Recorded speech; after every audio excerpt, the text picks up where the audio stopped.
사무엘하 24장. 주님께서 다시 이스라엘에게 진노하셔서 백성을 치시려고 다윗을 부추기셨다. 너는 이스라엘과 유다의 인구를 조사하여라. 그래서 왕은 데리고 있는 군사령관 요압에게 지시하였다. 어서 단에서부터 브엘세바에 이르기까지 이스라엘의 모든 지파를 두루 다니며 인구를 조사하여서 이 백성의 수를 나에게 알려주시오. 그러나 요압이 왕에게 말하였다. 임금님의 주 하나님이 이 백성을 지금보다 100배나 더 불어나게 하여 주셔서 높으신 임금님께서 친히 그것을 보게 되시기를 바랍니다. 그러나 높으신 임금님께서 어찌하여 감히 이런 일을 하시고자 하십니까? 그러나 요압과 군대 사령관들이 더 이상 왕을 설득시킬 수 없었으므로 요압과 군대 사령관들이 이스라엘의 인구를 조사하려고 왕 앞에서 떠나갔다. 그들은 요단강을 건너서 각 골짜기 한가운데 있는 성읍인 아루엘 남쪽에서부터 인구를 조사하였다. 다음에는 야수엘 성읍 쪽으로 갔고 그 다음에는 길르앗을 거쳐서 다팀 호시 땅에 이르렀고 그 다음에 다냐안에 이르렀다가 거기에서 시돈으로 돌아섰다. 그들은 또 두로 요새에 들렀다가 히위 사람과 가나안 사람의 모든 성읍을 거쳐서 유다의 남쪽 브엘세바에까지 이르렀다. 그들은 온 땅을 두루 다니고 9달 20날 만에 드디어 예루살렘에 이르렀다. 요압이 왕에게 백성의 수를 보고하였다. 칼을 빼서 다룰 수 있는 용사가 이스라엘에는 80만이 있고 유다에는 50만이 있었다. 다윗은 이렇게 인구를 조사하고 난 다음에 스스로 양심의 가책을 받았다. 그래서 다윗이 주님께 자백하였다. 내가 이러한 일을 해서 큰 죄를 지었습니다. 그러나 주님, 이제 이 종의 죄를 용서해 주시기를 빕니다. 참으로 내가 너무나도 어리석은 일을 하였습니다. 다윗이 다음날 아침에 일어났을 때에 다윗의 선견자로 있는 예언자 갓이 주님의 말씀을 받았다. 너는 다윗에게 가서 전하여라. 나 주가 말한다. 내가 너에게 3가지를 내놓겠으니 너는 그 가운데서 하나를 택하여라. 그러면 내가 너에게 그대로 처리하겠다. 갓이 다윗에게 가서 그에게 말하여 알렸다. 임금님의 나라에 7해 동안 흉년이 들게 하는 것이 좋겠습니까? 아니면 임금님께서 왕의 목숨을 노리고 쫓아다니는 원수들을 피하여 석 달 동안 도망을 다니시는 것이 좋겠습니까? 아니면 임금님의 나라에 사흘 동안 전염병이 퍼지는 것이 좋겠습니까? 이제 임금님께서는 저를 임금님께 보내신 분에게 제가 무엇이라고 보고하면 좋을지 잘 생각하여 보시고 결정하여 주시기 바랍니다. 그러자 다윗이 갓에게 대답하였다. 괴롭기가 굳이 없습니다. 그래도 주님은 자비가 많으신 분이니 차라리 우리가 주님의 손에 벌을 받겠습니다. 사람의 손에 벌을 받고 싶지는 않습니다. 그리하여 그날 아침부터 정하여진 때까지 주님께서 이스라엘에 전염병을 내리시니 단에서부터 브엘세바에 이르기까지 백성 가운데서 죽은 사람이 7만 명이나 되었다. 천사가 예루살렘 쪽으로 손을 뻗쳐서 그 도성을 치는 순간에 주님께서는 재앙을 내리신 것을 뉘우치시고 백성을 사정없이 죽이는 천사에게 그만하면 됐다. 이제 너의 손을 거두어라 하고 명하셨다. 그때 주님의 천사는 여부스 사람 아라우나의 타작마당 곁에 있었다.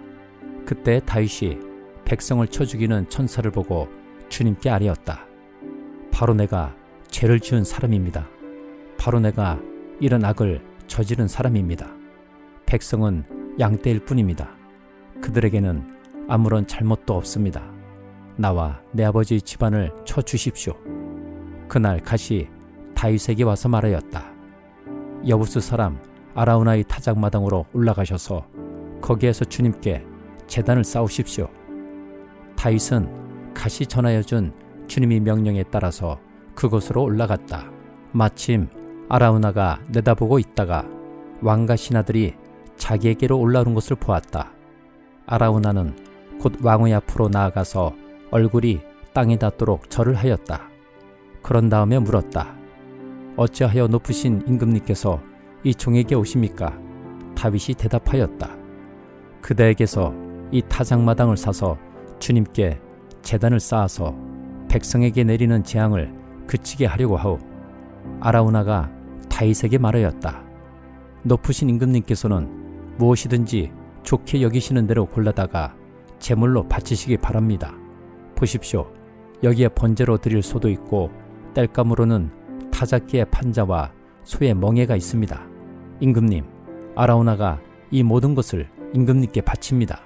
그리고 아라우나는 또 왕에게 이와 같이 말하였다. 주 임금님의 하나님이 임금님의 제물을 기쁜 마음으로 받아주시기를 바랍니다.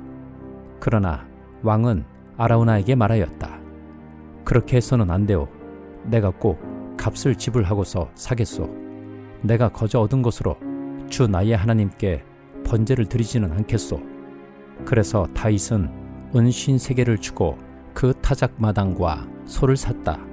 거기에서 다윗은 주님께 제단을 쌓아 번제와 화목제를 드렸다.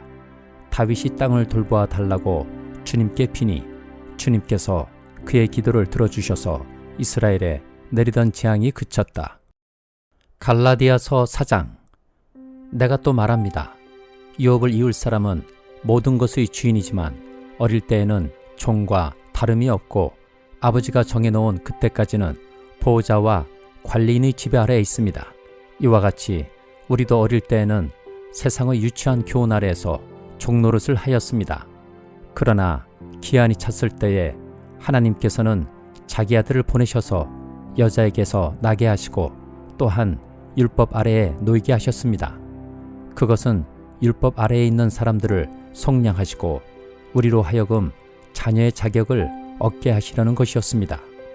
그런데 여러분은 자녀이므로 하나님께서 그 아들의 영을 우리의 마음에 보내주셔서 우리가 하나님을 아빠 아버지라고 부를 수 있게 하셨습니다.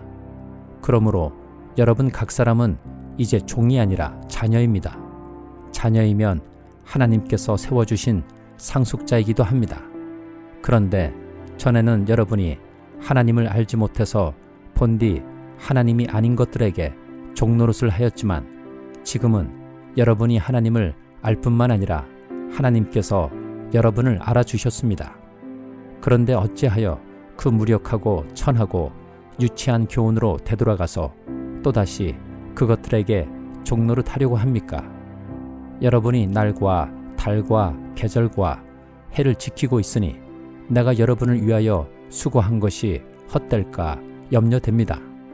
형제 자매 여러분, 내가 여러분과 같이 되었으니 여러분도 나와 같이 되기를 바랍니다.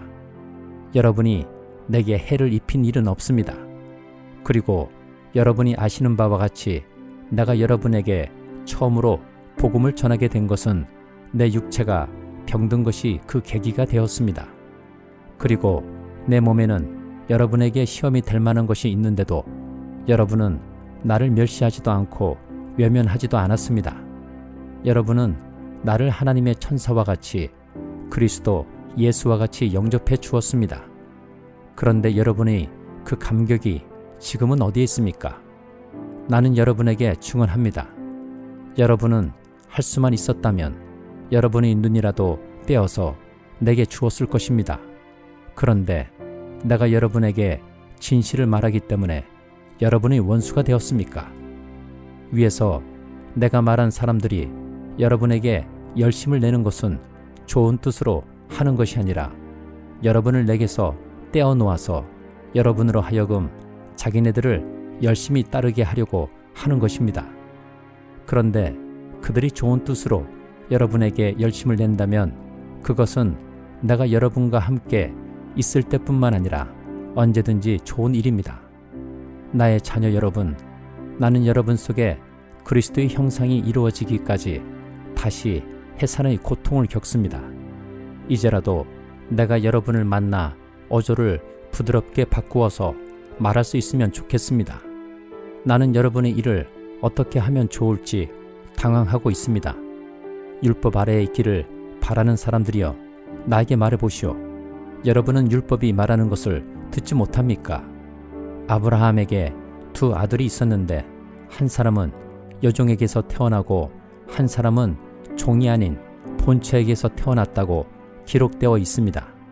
여종에게서 난 아들은 육신을 따라 태어나고 본처에게서 난 아들은 약속을 따라 태어났습니다.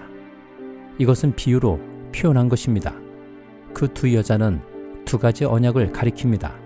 한 사람은 신의 산에서 나서 종이 될 사람을 낳은 하갈입니다. 하갈이라 하는 것은 아라비아에 있는 신의 산을 뜻하는데 지금의 예루살렘에 해당합니다. 지금의 예루살렘은 그 주민과 함께 종노릇을 하고 있습니다. 그러나 하늘에 있는 예루살렘은 종이 아닌 여자이며 우리의 어머니입니다. 성경에 기록하기를 아이를 낳지 못하는 여자여 즐거워하여라. 해산의 고통을 모르는 여자여 소리를 높여서 외쳐라. 홀로 사는 여자의 자녀가 남편을 둔 여자의 자녀보다 더 많을 것이다 하였습니다. 형제자매 여러분, 여러분은 이삭과 같이 약속의 자녀들입니다. 그러나 그때의 육신을 따라 난 사람이 성령을 따라 난 사람을 박해한 것과 같이 지금도 그러합니다. 그런데 성경은 무엇이라고 말합니까? 여종과 그 아들을 내쫓아라. 여종의 아들은 절대로 종이 아닌 본초의 아들과 함께 유업을 받지 못할 것이다 하였습니다. 그러므로 형제자매 여러분, 우리는 여종의 자녀가 아니라 자유를 가진 여자의 자녀입니다. 에스겔 31장. 제11년 셋째 달 초하루에 주님께서 내게 말씀하셨다. 사람아, 너는 이집트 왕 바로와 그의 무리에게 이렇게 전하여라. 너희 위험찬 모습을 누구와 비할 수 있겠느냐? 아시리아는 한때 레바논의 백향목이었다. 그 가지가 아름답고 그 그늘도 숲의 그늘과 같았다. 그 나무의 키가 크고 그 꼭대기는 구름 속으로 뻗어 있었다. 너는 물을 넉넉히 먹고 큰 나무가 되었다. 깊은 물줄기에서 물을 빨며 크게 자랐다. 내가 서 있는 사방으로는 강물이 흐르고 게을물이 흘러 들의 모든 나무가 물을 마셨다. 너는 들의 모든 나무보다 더 높게 자랐다. 흐르는 물이 넉넉하여 굵은 가지도 무수하게 많아지고 가는 가지도 길게 뻗어나갔다. 너의 큰 가지 속에서는 공중의 모든 새가 보금자리를 만들고 가는 가지 밑에서는 들의 모든 짐승이 새끼를 낳고 그 나무의 그늘 밑에서는 모든 큰 민족이 자리 잡고 살았다. 내가 크게 자라서 아름다워지고 그 가지들이 길게 자라 뻗친 것은 내가 물 많은 곳에 뿌리를 내렸기 때문이다. 하나님의 동산에 있는 백향목들도 너에 비하면 아무것도 아니다. 잣나무들도 내 굵은 가지들과는 비교가 되지 않고 단풍나무들도 내 가는 가지들만 못하다. 하나님의 동산에 있는 어떤 나무도 너처럼 아름답지는 못하였다. 내가 내 가지들을 많게 하고 너를 아름답게 키웠더니 하나님의 동산에 있는 에덴의 나무들이 모두 너를 부러워하였다. 그러므로 나 주 하나님이 말한다. 그 나무의 키가 커지고 그 꼭대기가 구름 속으로 뻗치면서 키가 커졌다고 해서 그 나무의 마음이 교만해졌다. 그러므로 나는 그 나무를 민족들의 통치자에게 넘겨주고 그는 그 나무가 저지른 악에 맞는 마땅한 벌을 내릴 것이다. 나는 그 나무를 내버렸다. 그래서 문민족 가운데서 잔인한 다른 백성들이 그 나무를 베어서 버렸다. 그 가는 가지들은 산과 모든 골짜기에 쓰러져 있고 굵은 가지들은 그 땅의 모든 시냇물가에 부러져 있고 세상의 모든 백성이 그 나무의 그늘에서 도망쳐 버렸다. 사람들이 이렇게 그 나무를 떠나버렸다. 그 쓰러진 나무 위에 공중의 모든 새가 살고 그 나무의 가지 사이에서는 들의 모든 짐승이 산다. 그것은 물가의 나무들이 다시는 키 때문에 교만하지 못하게 하며 그 꼭대기가 구름 속으로 치솟아 오르지도 못하게 하며 물을 빨아들이는 모든 나무가 자신의 교만에 머물지 못하게 한 것이었다. 그것들은 모두 죽음에 넘겨져서 지하로 내려가고 깊은 구덩이로 내려가는 사람들 속에 들어있게 하였기 때문이다. 나 주 하나님이 말한다. 그 나무가 수월로 내려갈 때에 내가 지하수를 말리고 강물을 막고 흐르는 큰 물을 모두 멈추게 하겠다. 또 내가 레바논 산으로는 그 나무를 애도하여 통곡하게 하겠고 온누리의 모든 나무는 그 나무를 애도하여 시들어 죽게 하겠다. 내가 그 나무를 수월로 내려보낼 때에는 깊은 구덩이로 내려가는 사람들과 함께 그 나무를 그리로 보낼 것이니 그 나무가 수월로 떨어지는 큰 소리를 듣고서 문민족이 벌벌 떨 것이다. 이미 수월에 가 있는 에덴의 모든 나무와 물을 흠뻑 먹으며 자란 레바논 산의 가장 좋은 나무들이 그 나무가 이렇게 심판을 받는 것을 보고는 수월에서 큰 위로를 받을 것이다. 나무들도 그 나무와 함께 수월로 내려가서 이미 거기에 먼저 와 있던 나무들, 곧 칼에 찔려서 살해된 자들, 살아생전에 그 나무의 그늘 밑에서 살다가 수월로 들어온 자들에게로 갈 것이다. 에덴의 나무들 가운데서 어떤 나무가 너처럼 화려하고 컸더냐? 그러나 너도 이제는 에덴의 나무들과 함께 수월로 끌려가서 할례받지 못한 사람들 가운데 섞여 칼에 찔려 죽은 사람들과 함께 누울 것이다. 바로와 그의 백성 모두가 이렇게 될 것이다. 나 주 하나님의 말이다. 시편 79장. 하나님, 이방 나라들이 주님의 땅으로 들어와서 주님의 성전을 더럽히고 예루살렘을 돌무더기로 만들었습니다. 그들이 주님의 종들의 죽음을 하늘을 나는 새들에게 먹이로 내주고 주님의 성도들의 살을 들짐승에게 먹이로 내주고 사람들이 피가 물같이 흘러 예루살렘 사면에 넘치게 하였건만 희생당한 이들을 묻어줄 사람이 아무도 없습니다. 우리는 이웃에게 조속거리가 되고 주변 사람들에게 조롱거리와 웃음거리가 되었습니다. 주님, 언제까지입니까? 영원히 노여워하시렵니까? 언제까지 주님의 진노하심이 불길처럼 타오를 것입니까? 주님을 알지 못하는 저 이방인들에게나 주님의 진노하심을 쏟아주십시오.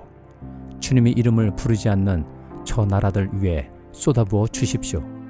그들은 야곱을 집어삼키고 그가 사는 곳을 폐허로 만들었습니다. 우리 조상의 죄악을 기억하여 우리에게 돌리지 마십시오. 주님의 궁일하심으로 어서 빨리 우리를 영접하여 주십시오. 우리가 아주 비천하게 되었습니다. 우리를 구원하여 주시는 하나님, 주님의 영광스러운 이름을 생각해서라도 우리를 도와주십시오. 주님의 명성을 생각해서라도 우리를 건져주시고 우리의 죄를 용서하여 주십시오. 어찌 이방인들이 그들이 하나님이 어디에 있느냐 하면서 비웃게 버려두시겠습니까? 주님의 종들이 흘린 피를 주님께서 갚아주신다는 것을 우리가 보는 앞에서 이방인들에게 알려주십시오. 갇힌 사람들의 신음소리를 주님께서 들어주십시오. 죽게 된 사람들을 주님의 능하신 팔로 살려주십시오. 주님, 우리 이웃나라들이 주님을 모독한 그 모독을 그들의 품에다가 7배로 갚아주십시오. 그때에 주님의 백성, 주님께서 기르시는 양떼인 우리가 주님께 영원히 감사를 드리렵니다. 대대로 주님께 찬양을 드리렵니다.